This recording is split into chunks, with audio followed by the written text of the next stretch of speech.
অকল আমাক ধৰিলে নহ'ব, সবকেইটাক ধৰিব লাগিব। সুদখোৰৰ বিৰুদ্ধে এবাৰ দৰং আৰক্ষীৰ তীব্ৰ অভিযান। সুদখোৰৰ বিৰুদ্ধে ৰাজ্যজুৰি আৰক্ষীৰ তীব্ৰ অভিযানৰ সময়তে দৰঙৰ দলগাঁও আৰু খাৰুপেটীয়া আৰক্ষীয়ে নিশা চলাই তীব্ৰ অভিযান। অভিযানত দলগাঁও আৰক্ষীয়ে 3জনকৈ সুদখোৰক গ্ৰেপ্তাৰ কৰে। সুদখোৰ 3জন ক্ৰমে পেচিমাৰীৰ হামিদুৰ ৰহমান, দলগাঁৱৰ চকৰা গাঁৱৰ সুবান আলী আৰু শিলবাবৰীৰ গোলাম সাৰোৱাৰ। আৰক্ষীয়ে 3 সুদখোৰক তদন্তৰ অন্তত জেললৈ প্ৰেৰণ কৰে। আটক কৰা সকলৰ পৰা বিভিন্ন ATM card, passbook, mobile phone, নগদ ধন, ব্লেংক চেক, দলিল আদি বিভিন্ন নথিপত্ৰ জব্দ কৰে আৰক্ষীয়ে। ইফালে খাৰুপেটীয়া আৰক্ষীৰ অভিযানতো গ্ৰেপ্তাৰ হয় 3জনকৈ সুদখোৰ। গ্ৰেপ্তাৰ হোৱা লোককেইজন ক্ৰমে খাৰুপেটীয়াৰ বিহুদিলিয়াৰ বুডুমিয়া উজানি গাঁৱৰ ইদু আলী আৰু ঘন শিমলু গাঁৱৰ মাজাম আলী বুলি জানিব পৰা গৈছে। অভিযান চলাইছে, 3জনকৈ লোকক আটক কৰিছে, কি ক'ব আপুনি? মানে এই সংক্ৰান্তত আজি কিছুদিন ধৰি গোটেই সমগ্ৰ দেশৰ লগতে আমাৰ ঠাইতো এই দলগাঁৱতো 2এজন ব্যক্তিয়ে আমাক কৈছে, আহি গৰীব মানুহ, তেওঁলোকৰ পৰা বিভিন্ন অসুবিধাত পৰি কেতিয়াবা তেওঁলোকে 2এজন ব্যক্তিৰ পৰা তেনেকৈ মানে পইচা লৈছিলে। বিশেষকৈ মানে আমাৰ এলেকাত এতিয়া আমি যিকেইজন ধৰিছোঁ, চৌভান আলী আমাৰ দলগাঁৱৰে, তেওঁ চকৰা গাঁও, হামিদুৰ ৰহমান তেওঁ হৈছে 3 নম্বৰ চিকুৰমাটি, আৰু গোলাম সাৰোৱাৰ তেওঁ হৈছে আমাৰ শিলবৰী এলেকাৰ।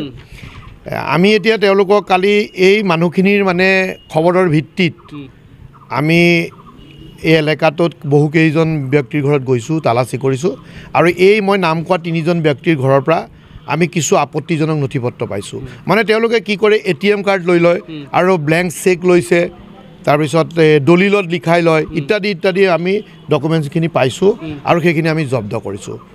আৰু তেওঁ আৰু যিখিনি মানে ভুক্তভোগী তেওঁলোকক আমি মাতি আনি সোধপোছ কৰিছোঁ। তেওঁলোকেও কৈছে যে হয় তেওঁলোকে যিটো পইচা লয়, যদি কোনোবাই 50,000 লৈছে, তেওঁলোকে তাৰ বিনিময়ত 3 গুণ পইচা দিব লাগে, আৰু তেওঁলোকৰ সেই চেকবুক, পাছবুক বা মানে যিখন দলিল থাকে সেইখন হেণ্ড অভাৰ নকৰে। মানে প্ৰায় সেইটো ব্যৱহাৰ কৰি আমি ভাবোঁ যে তেওঁলোকক মানে তেওঁলোকে হেৰি কৰি আছে, জোৰ জুলুমবাজি কৰি পেলাই তেওঁলোকৰ পৰা পইচাটো সুদটো লৈ আছে। অভিযান চলি থাকিব নিশ্চয়। আমাৰ যিখিনি আমাৰ মানে ঊৰ্ধ্বতম কৰ্তৃপক্ষৰ যি নিৰ্দেশ দিয়ে সেইখিনি আমি সদায় মানি পেলাই যিখিনি কৰিবলগীয়া আমি কৰিম। বেচিমাৰী বিনা অনুমতিত বহুত NGO আছে, সিহঁতে সুদৰ ব্যৱসায় কৰি আছে। অকল আমাক ধৰিলে নহ'ব, সবকেইটাক ধৰিব লাগিব। আমি বাদ দিছোঁ, বাদ দি কিনে মই এতিয়া 5 বছৰ দোকান কৰি আছোঁ, হাৰ্ডৱেৰ দোকান কৰি আছোঁ। বাকী চবে নিজে নিজে অফিচ মানে চলাই আছে। এইটো অকল বেচিমাৰীতে নহয়, গোটেই দৰং ডিষ্ট্ৰিক্টত আছে। সব কথাটো কৰিব লাগিব।